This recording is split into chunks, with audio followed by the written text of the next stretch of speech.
అది ఒక ఏమంటారు అది ఆ కుక్కను చూసి వాత పెట్టుకున్నట్టు అయిపోయింది నీ బతుకు. కాకపోతే అది ఏ లక్కులో ఎట్లా వచ్చి నువ్వు ముఖ్యమంత్రి అయినవో కానీ అసలు అది నువ్వే ఆ సోనియా గాంధీ రాహుల్ గాంధీకి తెలివి లేదు. ఈ వేస్ట్ అసలు ఎంచుకోనికి అసలు ఇంకా మీ దాంట్లో ఎవరు లేరా? ఈ చెత్త ఉన్నాడా? ఈ చెత్త వేస్ట్ గాడే ఉన్నాడా? బట్టి లేడా? ఎంతమంది లేడా? హనుమంతరావు 80 ఏళ్ళ ముసలాడు వచ్చిన ఆయనకి ఎందుకు రాజకీయము? అసలు వాళ్ళు వద్దే వద్దు.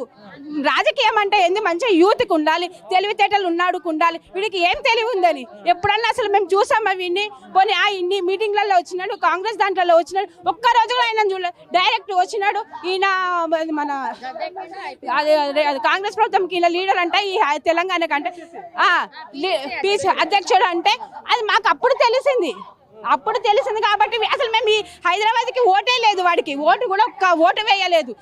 వాడికి పగన ఇది మా మీద. వాడికి ఓటు వేయలేదనే పగ. ఒరే రేవంత్ గా ఈ టీవీ చూస్తే, ఈ ఛానల్ కి నువ్వు చూస్తే మాత్రము నీకు మనిషి ఉన్నాడు అయితే రారా, బయటికి రా.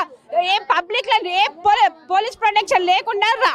ఇంకొకటి కమిషనర్ గారు, పోలీస్ కమిషనర్ గారు, ఇదొకటి మీకు కూడా చెప్తున్నాను రంగనాథ్ గారు, మీరు కూడా మీకు ఇల్లు సంసారం అన్నీ ఉండొచ్చు. మా ఇల్లు ఇంత ఉండదు. మా ఇల్లు కూలగొట్టి నువ్వు బతుకుతున్నావా? మా ఉసురు ముట్టదా? మా కలకల ముట్టదా? నువ్వు అసలు ఏం మనిషివిరా? అసలు ఇంకొకటి రేవంత్కి రెడ్డి మీదనే కేసు వేయాలి. ఎందుకంటే మా ఇల్లు కూలగొట్టింది మాకు గవర్నమెంట్ ఇవ్వద్దు మాకు డబ్బులు. ఎందుకంటే గవర్నమెంట్ ఎందుకు ఇవ్వద్దంటే అది మా పైసా. మేము కట్టిన కరెంటు బిల్లులు, గ్యాస్ బిల్లులు, మా నల్ల బిల్లుల పైసలు, మేము అన్ని ట్యాక్స్లు అవి కట్టిన మా పైసా. వాడు ఇయ్యనే వద్దు. రేవంత్ సొంత పైసలు ఇవ్వాలి మాకు.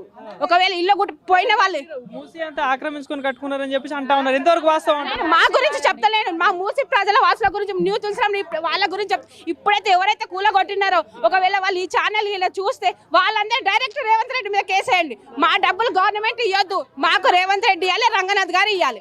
ఎందుకంటే